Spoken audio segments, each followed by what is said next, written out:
wabarakatuh. Kami dari kelompok 1 yang akan menjelaskan rencana penggunaan media interaktif sebagai penunjang pembelajaran IPA pada siswa kelas 4 Madrasah Ibtidaiyah. Sebelumnya, perkenalkan kami dengan saya sendiri, Edi Valiani. Saya Khairul Huda. Saya Yusifah Rahman. Saya Hafsah Kurnia binti Solikati. Saya Maulidi Putri Khusu Khotimah. Saya Fazla Astia Putri. Saya Mazaya Muhammad Ashari Yahya. Berikut penjelasan dari kami. Baik, saya akan ke penjelasan yang pertama. Lokasi penelitian dan pengabdian.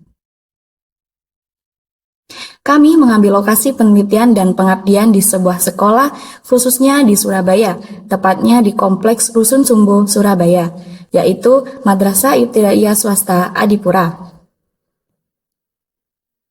Di mana sekolahan ini banyak dikelilingi oleh rumah warga, toko-toko, masjid, taman kompleks, dan pedagang kaki lima yang dikarenakan lokasinya dekat di sekitar rumah rusun. Nah, Madrasah Ibtidaiyah Swasta atau MIS Adipura ini belum menerapkan media teknologi dengan sempurna dikarenakan suatu kondisi sekolah tersebut. Dan guru di MIS Adipura ini juga masih belum maju atau kurang paham mengenai teknologi. Kemudian, aktivitas kegiatan siswa di dalam kelas masih menggunakan buku sebagai pendukung kegiatan belajar mengajar.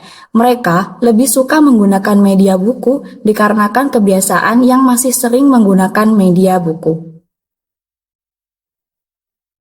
Dan ini adalah tampilan lokasi Madrasah Ibtidaiyah Swasta Adipura. Yang sebelah kiri ini adalah tampilan depan sekolah MIS Adipura. Dan yang di sebelah kanan ini adalah tampilan beberapa ruang, yaitu ada ruang kelas, ada ruang guru, dan kepala sekolah, dan juga ruang mengaji, serta lapangan atau halaman yang digunakan siswa saat beristirahat. Penjelasan selanjutnya adalah metode. Kami mengambil metode wawancara dan juga observasi. Nah, pada yang pertama, kami mengambil wawancara offline dan juga online. Kalau wawancara offline ini dilakukan secara tatap muka face to face interview dengan beberapa orang tanpa media perantara. Sedangkan wawancara online dilakukan dengan media WhatsApp dengan salah satu guru MIS Adipura. Yang kedua, wawancara terstruktur, yaitu wawancara yang berpatokan pada pedoman wawancara yang dibuat peneliti. Wawancara ini digunakan ketika kami pewawancara telah mempersiapkan beberapa butir pertanyaan. Nah, sebelum pada akhirnya diajukan kepada narasumber, di mana wawancara ini memungkinkan kami untuk bisa mengontrol waktu dan arah pembicaraan sesuai dengan kebutuhan kami. Nah, selanjutnya adalah wawancara yang tertuju kepada kepala sekolah, guru, dan siswa, atau lebih tepatnya dengan Ibu Nurul Hidayati SPD selaku Kepala Sekolah MIS Adipura, lalu Ibu Mulidia Safira Amiran Huda SPD selaku guru kelas 4 dan 2 orang murid MIS Adipura yang bernama Raisa Dwi, Ajeng, dan Lina Da Silva. Kemudian observasi, dengan observasi yang sering kami sebut pengamatan. Dengan observasi ini kami lakukan untuk menelusuri atau mencari tahu lebih dalam terkait MIS Adipura, khususnya di teknologi informasi. Observasi ini kami meninjau, mengawasi, dan meneliti segala MIS Adipura hingga mendapat data yang sifatnya valid. Banyak bidang ilmu pengetahuan yang membutuhkan atau sering menggunakan observasi. Nah, pada observasi kelompok berstruktur ini yang dilakukan secara berkelompok terhadap satu objek atau lebih dalam satu waktu, tidak ada paduan khusus dan hasil pengamatan bersifat dinamis. Proses pengamatan ini dilakukan dengan menggunakan pengamatan langsung dan tidak langsung serta wawancara. Nah, ini adalah rancangan pengumpulan data awal dari kami. Baik, penjelasan rancangan selanjutnya adalah materi ajar. Pemilihan mata pelajaran IPA ini menurut saya dan tim saya menarik untuk dijadikan bahan penelitian. Karena IPA ini familiar dan dapat diobservasi di kehidupan sehari-hari. Tidak dipungkiri juga bahwa mata pelajaran lainnya di SD atau MI juga berhubungan dengan kehidupan. Di mana IPA adalah ilmu tentang alam yang sifatnya itu analisis, lengkap, cermat, yang dapat dihubungkan antara fenomena alam yang satu dengan fenomena alam yang lainnya. Maksudnya apa? Maksudnya IPA ini berhubungan antar fenomena yang muncul atau berkaitan, ada sebuah sebab yang muncul dan berakibat menjadi fenomena yang lain. Nah, IPA memberikan pemahaman yang lebih mendalam tentang alam semesta dan bagaimana segala sesuatu di dunia ini bekerja. IPA juga bisa menjadikan seseorang menggali lebih dalam tentang sains dan meningkatkan pemahaman manusia terhadap alam semesta. Berbicara tentang IPA, di SD ini pembelajaran IPA membekali siswa untuk mengembangkan rasa ingin tahu, pengetahuan, meningkatkan keterampilan proses, serta kesadaran untuk menghargai alam ciptaan Tuhan dan melestarikan lingkungan alam sekitar, serta sebagai dasar untuk melanjutkan ke jenjang pendidikan yang lebih tinggi. Digambar bahwa ini juga ada seorang pakar yang mengatakan bahwa anak sejak dini harus dikenalkan IPA agar mereka terbuka matanya agar kelak mereka mampu dalam tantangan hidup yang semakin maju ini.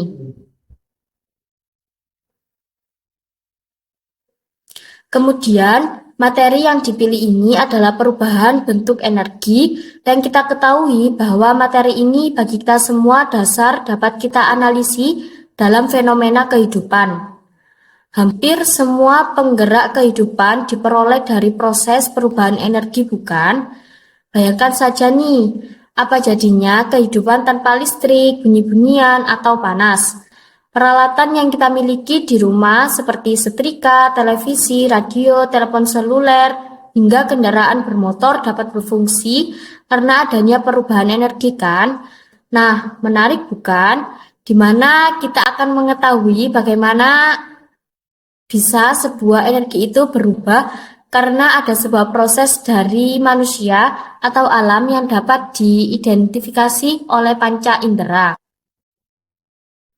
Nah, dalam gambar ini sebagai gambaran perubahan energi dalam aktivitas maupun dari alam, dari sini kita juga dapat dengan mudah mengamatinya dengan panca indera dan didukung juga dengan teori.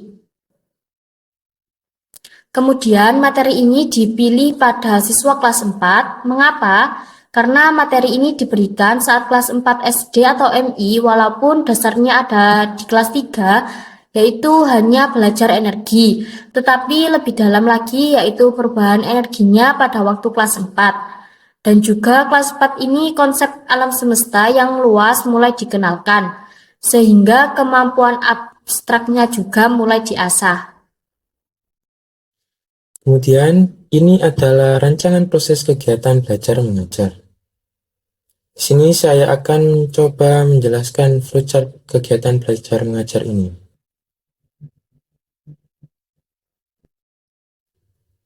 Di sini kita akan mulai, kemudian terdapat dua input yaitu daftar materi dan daftar aplikasi.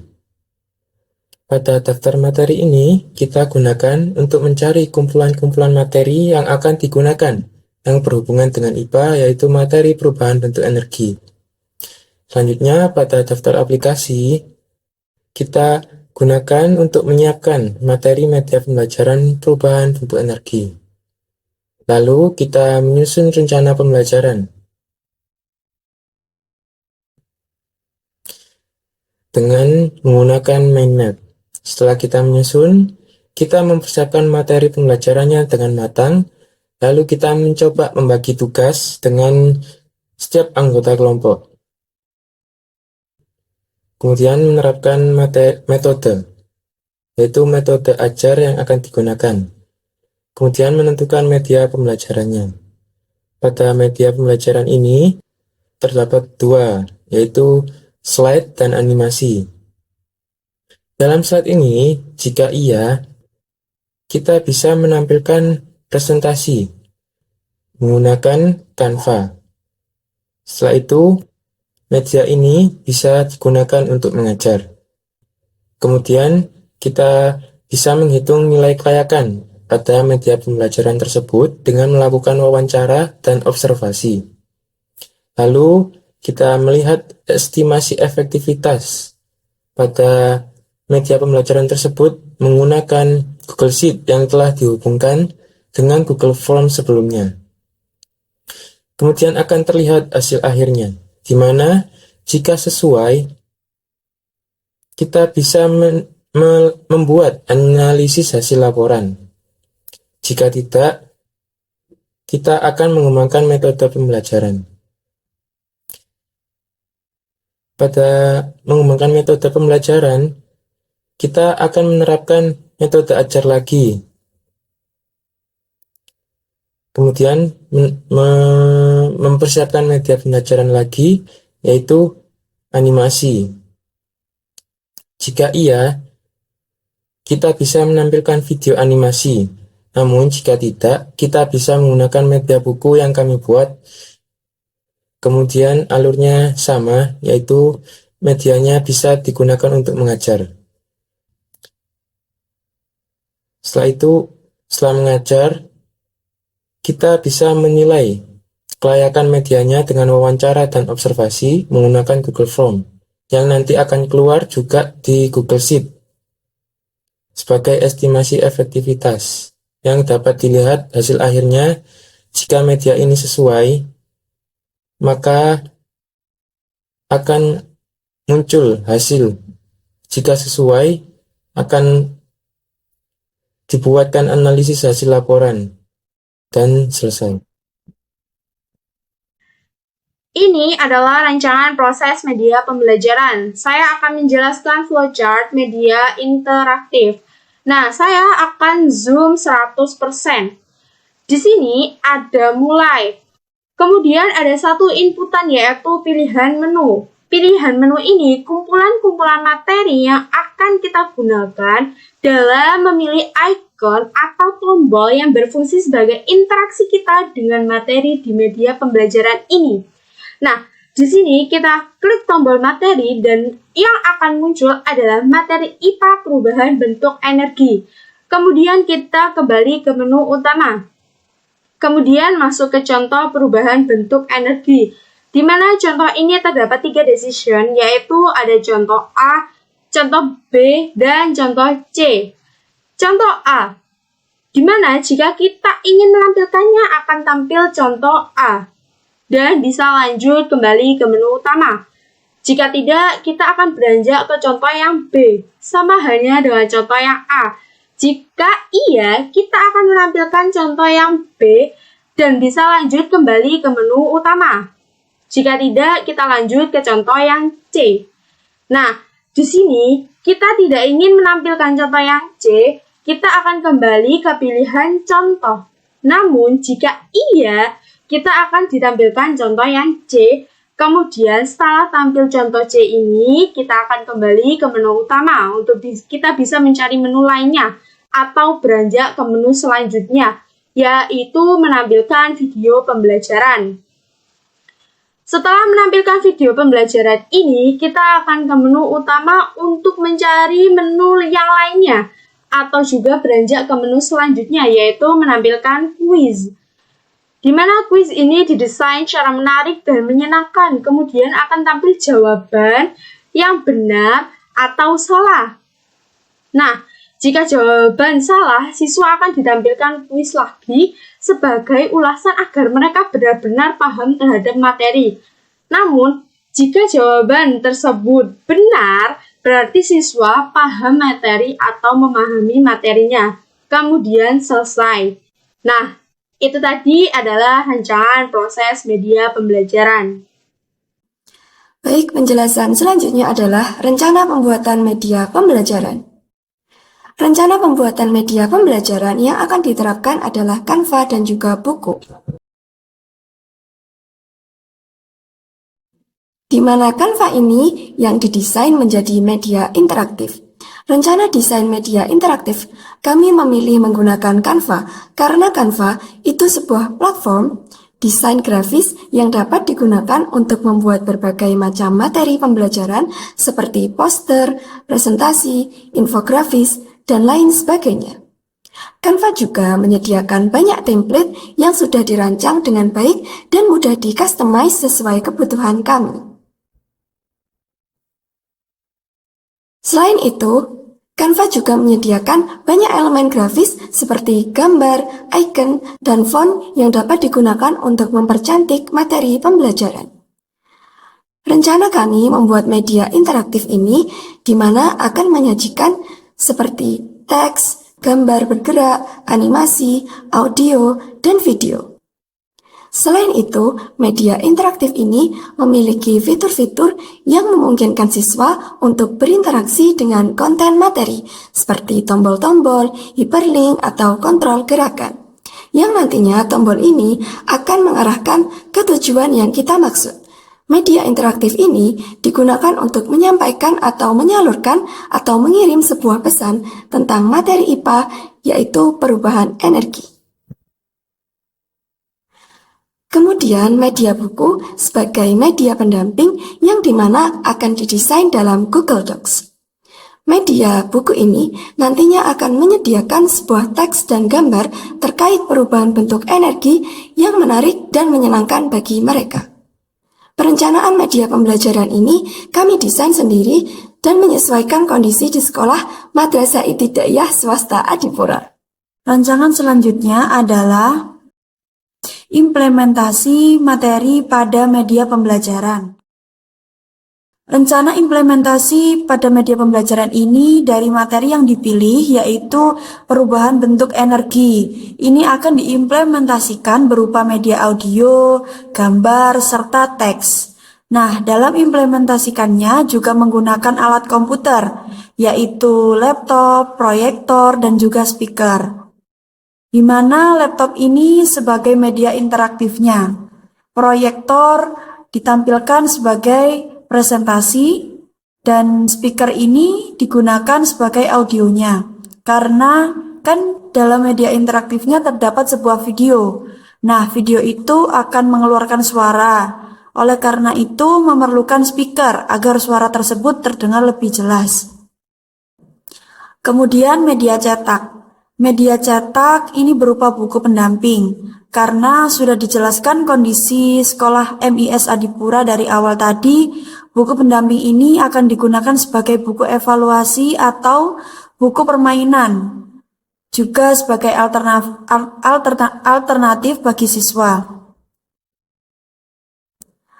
Bisa juga media buku ini akan divariasi dengan meminta siswa yang memeragakan secara langsung. Nah, di situ juga mereka akan mengidentifikasi secara langsung. Implementasi ini diharapkan agar pembelajaran itu interaktif, yaitu pembelajaran yang mengajak siswanya untuk aktif dalam pembelajaran dan menyenangkan bagi mereka tentunya. Aktif dalam kata mereka berhasil menyerap materinya. Dia mau mengajukan pertanyaan, serta mampu menjawab pertanyaan yang diberikan, baik dari media ataupun secara langsung.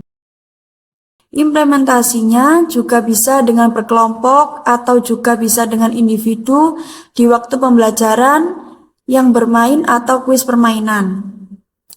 Seperti ini gambaran implementasi materi pada media pembelajaran dari kami. Itu tadi penjelasan dari kami, kurang lebihnya mohon maaf. Wassalamualaikum warahmatullahi